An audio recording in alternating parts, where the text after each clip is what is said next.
Welcome to Praja television news బులెటిన్ల ముందుగా headlines. రాజ్భవన్లో తెలంగాణ గవర్నర్ జిష్ణుదేవ్ వర్మతో సీఎం రేవంత్ రెడ్డి భేటీ.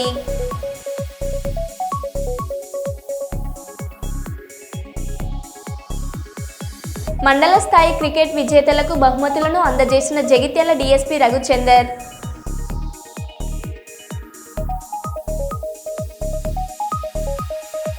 భారత్ పాకిస్తాన్ కాల్పుల విరమణపై స్పందించిన బీఆర్ఎస్ ఎమ్మెల్సీ కల్వకుంట్ల కవిత.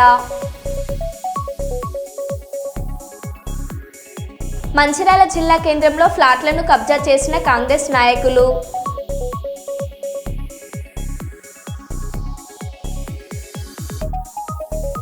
గద్వాల్ కలెక్టరేట్ ఎదుట రైతుల నిరసన.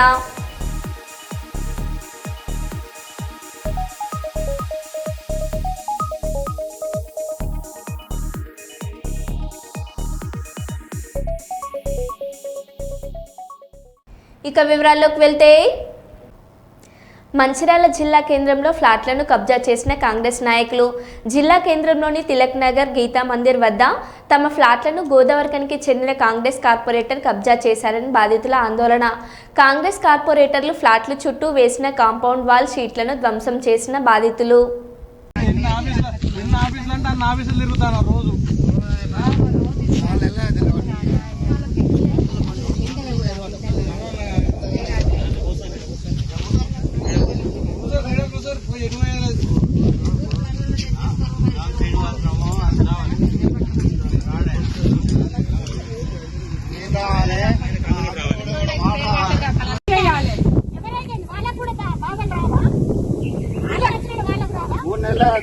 వాళ్ళకు తెలియదా వాళ్ళకి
రేపు కూడా లేచినప్పుడు మీరు కూడా రావాలి సార్.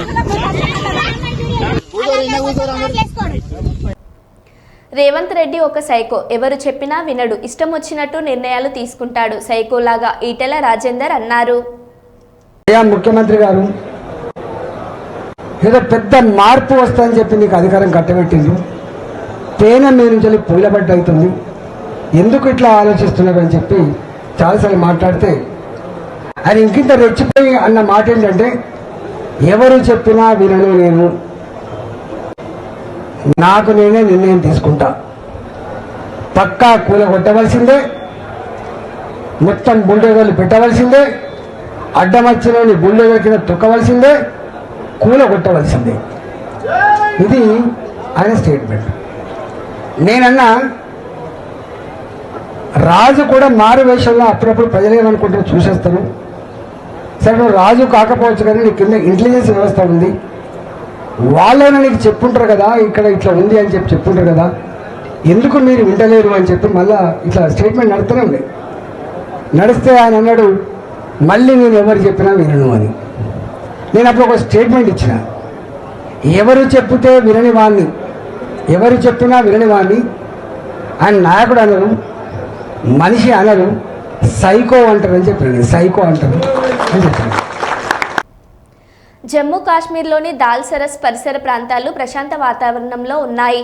ఈ మేరకు జీఎన్కే ట్రేడర్స్ అండ్ మ్యానుఫ్యాక్చరర్స్ ఫెడరేషన్ ప్రధాన కార్యదర్శి బషీర్ కాంగ్ఫాషో మాట్లాడుతూ, పర్యాటకులు తిరిగి కాశ్మీర్కు రావాలని ఆశిస్తున్నాం. పహల్గం దాడికి ముందు భారీ సంఖ్యలో పర్యాటకులు వచ్చి హోటళ్లు పూర్తిగా బుక్ అయ్యేవి. ఇక్కడికి రావడంపై ఓసారి అధికారులను అడిగి నిర్ధారించుకోవచ్చని తెలిపారు.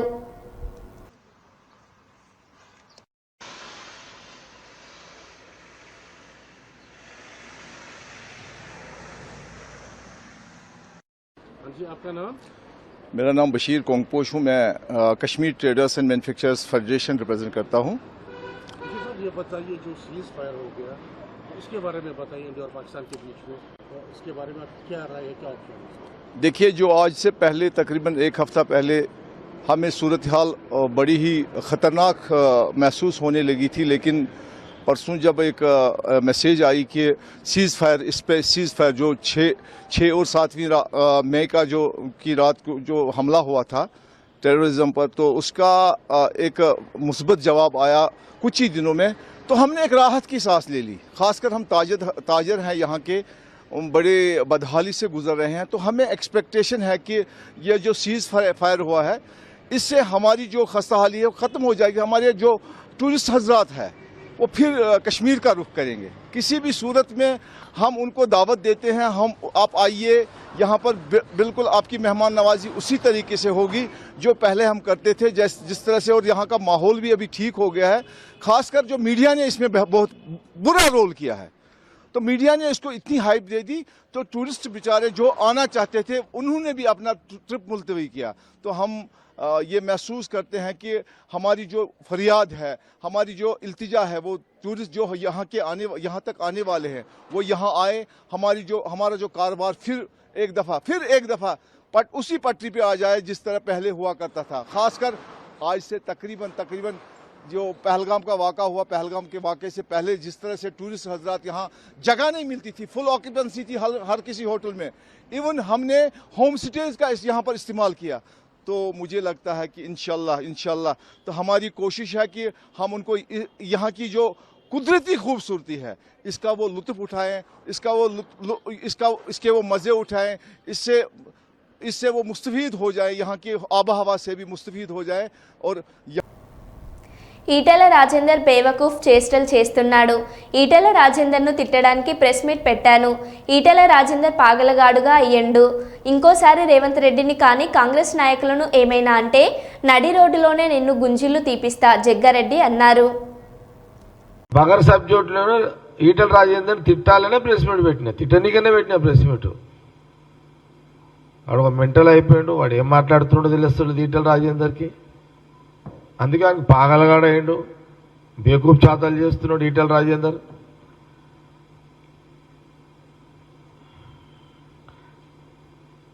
నువ్వు మళ్ళొకసారి కాంగ్రెస్ పార్టీ ముఖ్యమంత్రి రేవంత్ రెడ్డిని కానీ, కాంగ్రెస్ పార్టీ నాయకులను కానీ, మంత్రులను కానీ ఇట్లా మాట్లాడితే నీ నడి రోడ్డు మీదనే నిలబెట్టి గుంజలు తీపిస్తాం నేను. బగర్ సబ్జెక్టులను ఈటెల రాజేందర్ తిట్టాలనే ప్రెస్ మీట్ పెట్టిన, తిట్టనికనే పెట్టిన ప్రెస్ మీట్. వాడు ఒక మెంటల్ అయిపోయాడు, వాడు ఏం మాట్లాడుతున్నాడో తెలుస్తుంది ఈటెల రాజేందర్కి. అందుకే ఆయన పాగలగాడయ్యాడు, బేకూఫ్ చాతాలు చేస్తున్నాడు ఈటెల రాజేందర్.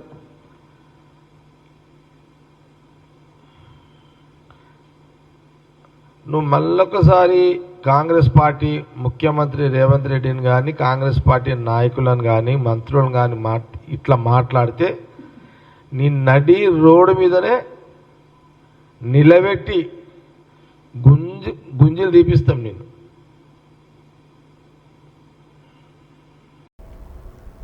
మేడ్చల్ జిల్లా గట్కేసర్ మండలం వెంకటాపురం గ్రామంలో శ్రీ బాలాజీ వెంకటేశ్వర స్వామి దేవస్థానం దేవాదాయ ధర్మాదాయ శాఖలో శ్రీవారి బ్రహ్మోత్సవాలు. ఈ సందర్భంగా స్వామివారి కళ్యాణ మహోత్సవ కార్యక్రమం నిర్వహించడం జరిగింది. ఈ కార్యక్రమానికి ముఖ్య అతిథిగా కాంగ్రెస్ పార్టీ మేడ్చల్ జిల్లా ఇన్ఛార్జ్ తోటకూర వజ్రేష్ యాదవ్ హాజరు కావడం జరిగింది. ఈ సందర్భంగా వారు మాట్లాడుతూ ఈ ఆలయం ఎంతో పునరావృతమైనదని, దీనికి ఎంతో చరిత్ర ఉంది. నూతనంగా ఎన్నుకోబడ్డ కమిటీ ఆధ్వర్యంలో ఆలయం యొక్క అభివృద్ధి చేపడతానని అన్నారు. ఈ కార్యక్రమంలో శ్రీమతి భాగ్యలక్ష్మి, ఆలయ EO, temple chairman Chintapati Sattaiah, ధర్మకర్తలు అంజనేయులు, ఊదరి వెంకటేష్, లావణ్య, సుధాకర్ ఎన్నుకోబడ్డారు. ఈ కార్యక్రమంలో మాజీ ఎమ్మెల్యే సుధీర్ రెడ్డి, మాజీ ZP chairman Sharath Chandrareddy, B block అధ్యక్షుడు మహేష్ గౌడ్, సింగిరెడ్డి, శ్రీకాంత్ రెడ్డి, సందీప్ రెడ్డి, మాజీ కౌన్సిలర్లు, మాజీ సర్పంచ్ శ్రీనివాస్, గీత, పెద్ద ఎత్తున గ్రామస్తులు, ప్రజలు పాల్గొన్నారు.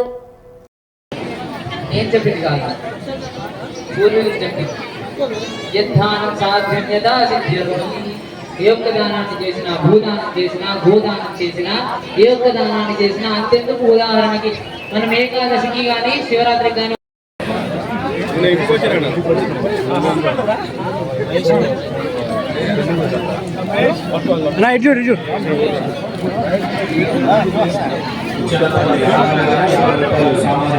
సమర్పించారు.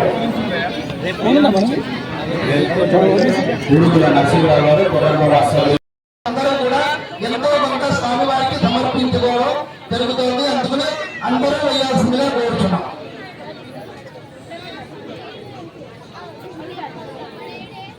ఒక్కటి గుర్తుపెట్టుకోమయ్యా, స్వామికి ఎంత ఇస్తే కన్యాదానం చేయడం వల్ల 42 తరాలకి స్వర్గలోక ప్రాప్తి పొందుతుంది.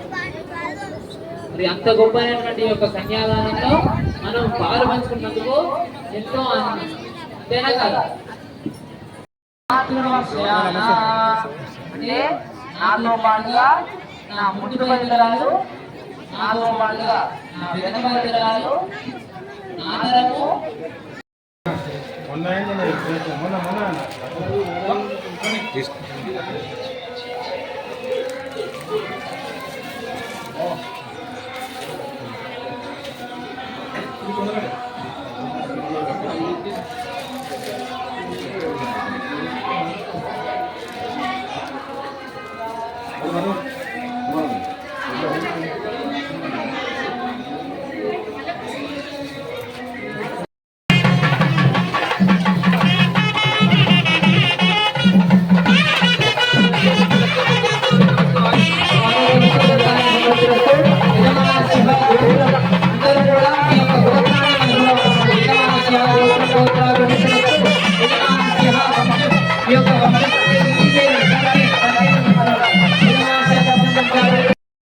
నల్లపెద్ది సుధీరెడ్డి గారు, మేడ్చల్ మాజీ శాసనసభ్యులు స్వామివారి కళ్యాణంలో 5,001 రూపాయలు విరాళంగా సమర్పించారు.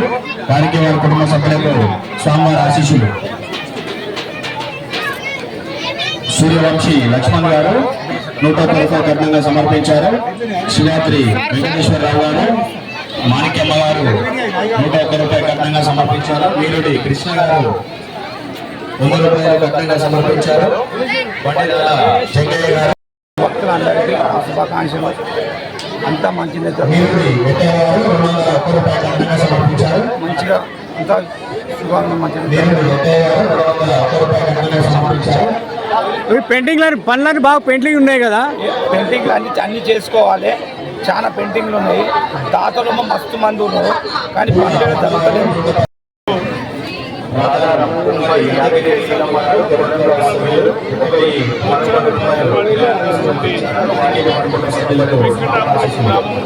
వెంకటేశ్వర కళ్యాణం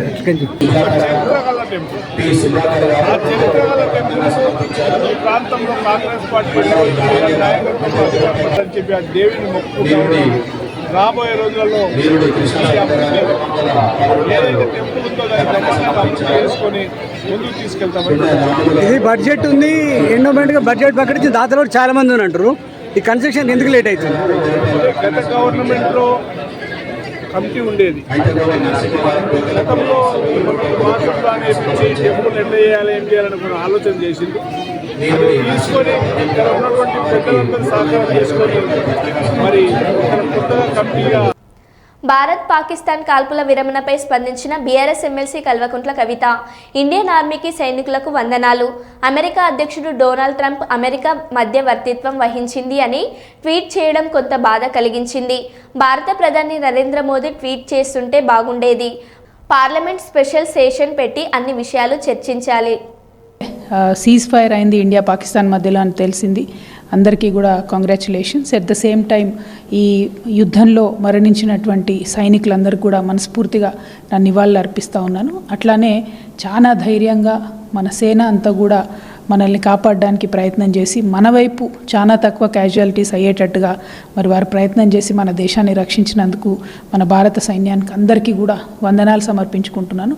ఎట్ ద సేమ్ టైం ఇన్ని రోజులు అంటే నేను ఒక పార్లమెంట్ మెంబర్గా పనిచేస్తున్నాను, నేను అమెరికా టూర్కి వెళ్ళినప్పుడు కానీ ఎప్పుడు కానీ ఎంపీస్ అందరం కలిసి మాట్లాడినప్పుడు కానీ ఇండియా పాకిస్తాన్ మధ్యలో ఇష్యూస్ ఏవైనా కూడా ఇండియా పాకిస్తాన్ మాత్రమే కూర్చొని మాట్లాడుకోవాలి. వేరే దేశాలు మధ్యవర్తిత్వం వహించడం కానీ వేరే దేశాలలో ఇంటర్ఫియరెన్స్ ఉండడం కానీ కరెక్ట్ కాదు అనేటటువంటి ఒక అండర్స్టాండింగ్ మన దేశవాసులందరికీ కూడా ఉండింది.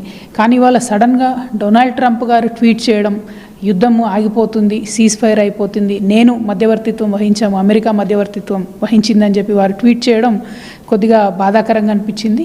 మన దేశ ప్రధాని గారు ట్వీట్ చేస్తుంటే మన భారతదేశం యొక్క గొప్పతనం కానీ మన భారతదేశం యొక్క పొజిషన్ కానీ ఇంకా స్ట్రాంగ్ ఉండేదని చెప్పి నేను మనస్ఫూర్తిగా నమ్ముతా ఉన్నాను.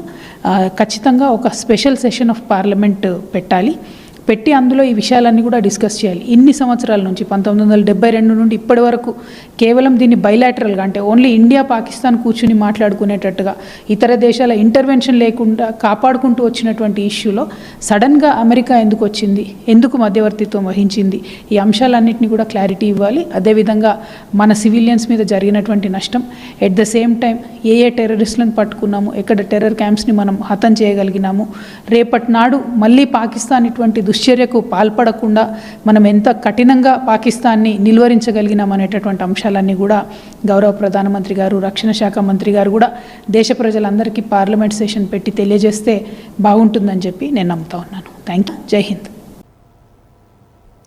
ఉపాధి కోసం వెళ్లి మస్కట్లో చిక్కుకున్న శ్రీకాకుళం జిల్లాకు చెందిన 9 మంది కార్మికులు కేంద్ర పౌర విమానయాన శాఖ మంత్రి కింజరాపు రామ్మోహన్ నాయుడు చొరవతో తిరిగి సురక్షితంగా వారి స్వస్థలాలకు చేరుకున్నారు.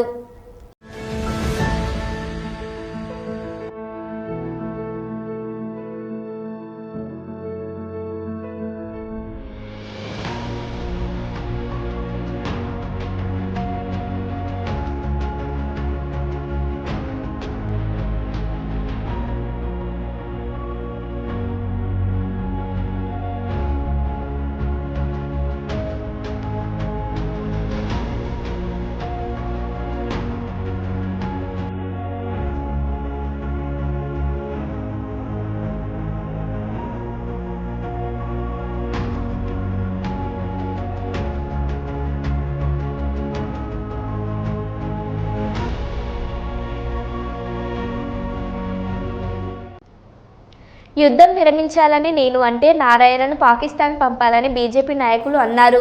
పీఓకే ఆక్రమించకుండా ఎందుకు శాంతి చర్చలకు వెళ్లారు? ఇప్పుడు మోదీని పాకిస్తాన్ పంపాలా? ఉగ్రవాదులు ఎప్పటికైనా ప్రమాదకరం. ఉగ్రవాదాన్ని అంతం చేసేందుకు కావాల్సిన ఏర్పాట్లు చేయాల్సిందే. భారత్ పాకిస్తాన్ నడుమ యుద్ధ విరమణ శాంతి చర్చలను స్వాగతిస్తున్నాం. ఉగ్రవాదులపైన దాడి చేయమని చెప్పిన దానికి మమ్మల్ని అపార్థం చేసుకుంటారా? దీనిని తీవ్రంగా ఖండిస్తున్నాం. సిపిఐ జాతీయ కార్యదర్శి నారాయణ. టెర్రరిస్టులను అంతం చేయడానికి కావాల్సిన ఏర్పాటు చేయాల్సిందే. అది రేపు బయలుదేరే డిస్కషన్లో కూడా పాకిస్తాన్ భారతదేశ మధ్య చర్చల్లో కూడా ఎవరైతే పహల్గాంలో దాడికి ప్లాన్ చేశారో ఆ టెర్రరిస్ట్ వెనక్కి తీసుకురావాలా. ఎందుకంటే గతంలో బాంబేలో హోటల్ పైన దాడి చేసిన టెర్రరిస్ట్ వెనక్కి తీసుకొచ్చారు కదా, అదే పద్ధతుల్లో వీళ్ళని కూడా టెర్రరిస్ట్ కూడా వెనక్కి తీసుకోవాల్సిన అవసరం ఉంది. దాన్ని బయలుదేరే డిస్కషన్ పెట్టాలి. ఇంకొకటి, ఇప్పుడు శాంతి చర్చలు కొనసాగిస్తున్నాయి కదా, మరి ఒకప్పుడు నేను చెప్పిన దాన్ని నాకు నారాయణ పాకిస్తాన్కి పంపించాలని చెప్పేసి కొంతమంది బీజేపీ నాయకులు అవాక శాఖలు వాగారు. ఇప్పుడేమంటారు? ఇప్పుడు మోడీని పంపించాలన్నా పాకిస్తాన్కి? అనేక మందిని చనిపోయారు, 26 మంది చనిపోయారు, ముఖ్యపక్షాన్ని పెళ్లి చేయడం చనిపోయింది. అంత బాధ వాళ్ళకంతా కాంపన్సేషన్ ఎవరు ఇస్తారు? వాటిపైన ఎవరు బాధ్యత ఇస్తారు? మరి అవన్నీ లేకుండా ఎందుకు సీజ్ ఫైర్ అయ్యారు? ఎందుకు పీఓకి ఎందుకు ఆక్రమించుకొని వదిలేసి చేశారు?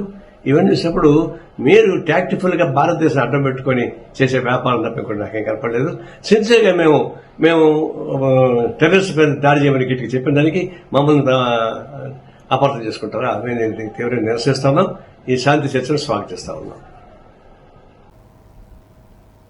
సౌదీలో రోడ్డు ప్రమాదంలో తీవ్రంగా గాయపడిన సిరిసిల్ల వ్యక్తి మంద మహేష్. ప్రమాదంపై స్పందించి మంద మహేష్కు అండగా ఉంటానన్న కేటీఆర్.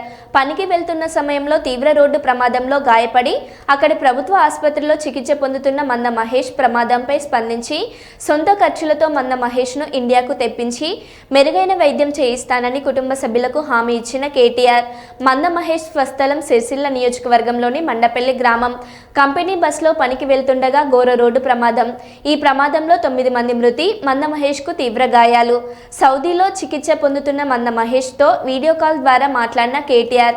ఐదర్యపడవద్దు, 4-5 రోజుల్లోనే సొంత ఖర్చులతో నిన్ను స్వస్థలానికి తీసుకువస్తాను అని భరోసా ఇచ్చిన కేటీఆర్. సీదా హైదరాబాద్ రాగానే మళ్ళీ దించడానికి తీసుకొస్తాం. ఒక 4-5 రోజుల అవస్థ ఉంటుంది కాక మొన్న గంతమందిలో నువ్వు బతుకుడే నీ అదృష్టం రండి ఆయన. అంత పెద్ద యాక్సిడెంట్లా నీకు నీ పిల్లలను చూసేది ఉన్నది, నీ వాళ్ళతో ఉండేది ఉన్నది కాబట్టి నువ్వు బతికినవు. గంతమందికి నష్టమైన నీకేం కాలేదు. అదే అదృష్టం ఒక రకంగా. ఒక 4 రోజుల అవస్థ ఉంటుంది. ఏమిట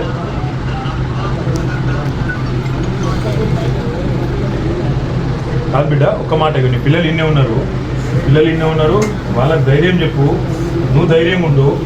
నువ్వు ధైర్యం ఉండి తీసుకొస్తాం, ఇంటికి తీసుకొస్తాం. రంది పెట్టుకోకు, తీసుకొస్తాము. ఇక్కడ నీ సౌదీలో ఏ హాస్పిటల్ ఉన్నావో జర వివరాలు ఇస్తే పంపిస్తాను. మన టీం పంపిస్తాడు. ఉన్నారు సౌదీలో మన వాళ్ళు ఉన్నారు, పంపిస్తా. ఆడికెళ్ళి నేను మండపల్లికి తీసుకొస్తాను.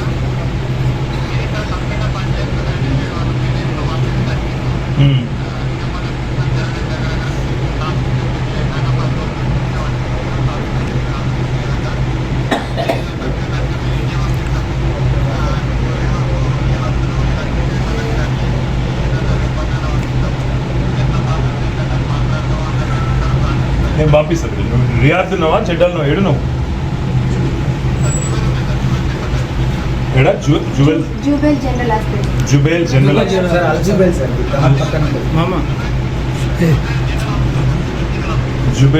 హాస్పిటల్. నేను తీసుకుంటా, మొత్తం వివరాలు తీసుకొని నేను మన వాళ్ళకి పంపిస్తా. 4-5 రోజులు తెచ్చే ప్రయత్నం చేద్దాం. ఓకే? అరే అంత మాట ఎందుకు? తీసుకొస్తాం బిడ్డ. అరే తీసుకొస్తాం ఏడో బిడ్డ. నువ్వు ఒక్కరివే ఉన్నా ఏడో. ఏం కాదు బిడ్డ, నీ ప్రాణం ముఖ్యం ఇప్పుడు. అరే అప్పు సంగతి మళ్ళీ చూసుకున్నాం రా. నువ్వు మొదలైతే ఇంటికి రా, మంచిగా తీసుకొస్తాం. ఇంటికైతే రా. నువ్వు మొదలు ఇంటికి వచ్చినాక అన్నీ చూసుకుంటాం. నువ్వు రా, తీసుకొస్తాం బిడ్డ. 4 రోజులు ధైర్యం ఉండు అంతే. వాడు ఇప్పుడు ధైర్యం చెప్పే మాటలు చెప్పాలి మీరు, కానీ ఆగమానం చేయకూడదు.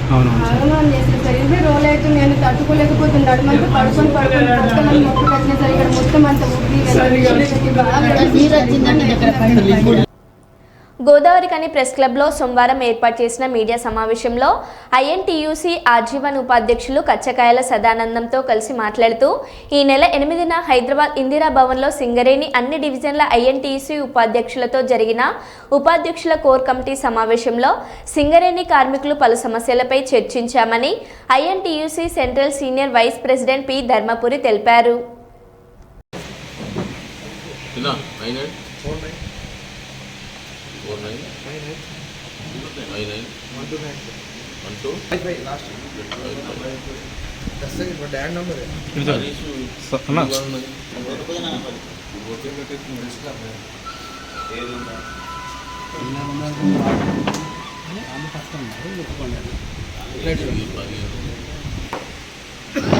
అందుకే చెప్తాను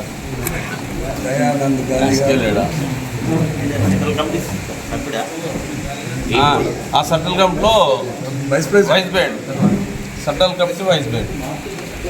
గతంలో బాయి బాట పెట్టి కార్యక్రమం మా పిడి సెక్రటరీలు, మా బ్రాంచి కమిటీ నాయకులు, సెంట్రల్ కమిటీ నాయకులు అందరూ కూడా కార్మికులను అలా కలుస్తూ వాళ్ళ సాధకాబాధకాలు తెలుసుకొని ఈరోజు మహిళా సోదరులు కావచ్చు, అక్కడ కొత్తగా అపాయింట్మెంట్ అయిన కార్మిక సోదరులను కూడా కలిసి వాళ్ళ సమస్యల మీద మా సెక్రటరీ జనరల్ ప్రసాద్తో మాట్లాడుతూ అలా విషయాల మీద మొన్న కోర్ కమిటీ విషయంలో మాట్లాడడం జరిగింది. హైదరాబాద్లో నారాయణగూడలో పెట్టిన కోర్ కమిటీలో మరి కార్మికుల సమస్యల మీద మాట్లాడడం జరిగింది. వెంటనే మా సెక్రటరీ జనరల్ జనప్రసాద్ గారు, మా పెద్ద నాయకులంతా మాట్లాడిన నిర్ణయం తీసుకొని సంబంధించిన ముఖ్యమంత్రిని, మంత్రులను, సిఎండిఎంని కలవడం జరిగింది. గతంలో ఈ మంత్రులకు, ముఖ్యమంత్రులకు, మా సిఎండిఎండికి కూడా అందరికీ కూడా మెమోరాండం ఇవ్వడం జరిగింది. మళ్ళీ ఇచ్చిన ఎన్నికల్లో ఇచ్చిన హామీలను నెరవేర్చాలనే దిశగా ఏదైతే అతి ముఖ్యమైన సొంతింటి కళ, అలవన్స్లపైన ఇన్కమ్ ట్యాక్సు, మరి పెండింగ్ కేసులు, ఒక ఐటీ సంస్థ ఏర్పాటు చేయాలని, దానికి చదువుకున్న కార్మిక సోదరులను, మహిళా సోదరులను, మేల్ సోదరులను, ఏదైతే ఐటీ చేసిన వాళ్ళు ఉన్నారో, మరి ఎంబీఏ, ఎంటెక్, బీటెక్ చేసిన వాళ్ళు, మరి అత్యంత ఉన్నతమైన చదువులు చదువుకునే వారికి అందరికీ ఒక ఐటీ పరిశ్రమను నెలకొల్పి వారి గౌరవం తగ్గకుండా వారితోని మరి మన సింగరేణి సంస్థ కూడా లాభాలు వచ్చే విధంగా ఐటీ సంస్థను నెలకొల్పాలని పెద్దలు శ్రీధర్ బాబు గారిని, మరి ఏదైతే సొంతింటి కళ నెరవేర్చాలని మన మంత్రివర్యులు రెవెన్యూ మంత్రి పొంగులేటి శ్రీనివాసరెడ్డి గారిని కలిసి చర్చించడం జరిగింది. వారు కూడా దీన్ని సానుకూలంగా స్పందించి ఒప్పుకోవడం జరిగింది. 5వ తారీఖు నాడు జి సంజీవ్ రెడ్డి భవన్ ఐఎన్టీయూసీ నారాయణగూడ ఆఫీసులో మా పెద్దలు జనక్ ప్రసాద్ గారు, సెక్రటరీ జనరల్ గారి సారథ్యంలో 11 ఏరియాల ఉపాధ్యక్షులు, కోర్ కమిటీ సభ్యులు 11 ఏరియాలలో అందరం కూర్చుండి కార్మికులకు ఎన్నికల్లో ఇచ్చిన హామీలను నెరవేర్చాలనే దిశగా ఏదైతే అతి ముఖ్యమైన సొంతింటి కళ, అలవన్స్లపైన ఇన్కమ్ ట్యాక్సు, మరి పెండింగ్ కేసులు, ఒక ఐటీ సంస్థ ఏర్పాటు చేయాలని, దానికి చదువుకున్న కార్మిక సోదరులను, మహిళా సోదరులను, మేల్ సోదరులను, ఏదైతే ఐటీ చేసిన వాళ్ళు ఉన్నారో, మరి ఎంబీఏ, ఎంటెక్, బీటెక్ చేసిన వాళ్ళు, మరి అత్యంత ఉన్నతమైన చదువులు చదువుకునే వారికి అందరికీ ఒక ఐటీ పరిశ్రమను నెలకొల్పి వారి గౌరవం తగ్గకుండా వారితోని మరి మన సింగరేణి సంస్థ కూడా లాభాలు వచ్చే విధంగా ఐటీ సంస్థను నెలకొల్పాలని పెద్దలు శ్రీధర్ బాబు గారిని, మరి ఏదైతే సొంతింటి కళ నెరవేర్చాలని మన మంత్రివర్యులు రెవెన్యూ మంత్రి పొంగులేటి శ్రీనివాసరెడ్డి గారిని కలిసి చర్చించడం జరిగింది. వారు కూడా దీన్ని సానుకూలంగా స్పందించి ఒప్పుకోవడం జరిగింది. అదే విషయాన్ని మన సిఎండిఎండి, సింగరేణి సిఎండిఎండి ఎన్ బలరాం గారికి కూడా ఇదో మెమోరాండం, ఈ డిమాండ్స్ను మంత్రులతో జరిపిన అన్నింటినీ చర్చలను వారికి కులాంక్షంగా వివరించడం జరిగింది. మరి అంతేకాకుండా ఈ సూపర్ స్పెషాలిటీ హాస్పిటల్, మరి ఏదైతే ఐటీ ఈ సంస్థను మీరు సహకరించాలి, మరి సొంతింటి కళను కూడా మీరు తప్పకుండా చేయాలని, మెడికల్ అటెండెన్స్ రూల్స్ మార్చాలని, ఏదైతే విజిలెన్స్ కేసులు ఉన్నాయో 3700 కేసులను పరిష్కార దిశ లోక్ అదాలత్లా పెట్టి ఆ కార్మిక సోదరులందరికీ న్యాయం చేయాలని, మరి అనేకమైన పలు అంశాలపైన మా పెద్దలు జనక్ ప్రసాద్ గారి సారథ్యంలో మా కోర్ కమిటీ సభ్యులు, మా 11 ఏరియాల ఉపాధ్యక్షులు అందరం కలిసి మరి 2 రోజులు హైదరాబాద్లో ఉండి ఈ పెండింగ్ సమస్యలన్నీ పరిష్కార దిశగా మేమందరం కృషి చేసినామని కార్మిక వర్గానికి తెలియపరుస్తూ ఉన్నాం. మరో బులెటిన్లో మళ్ళీ కలుద్దాం. Stay tune.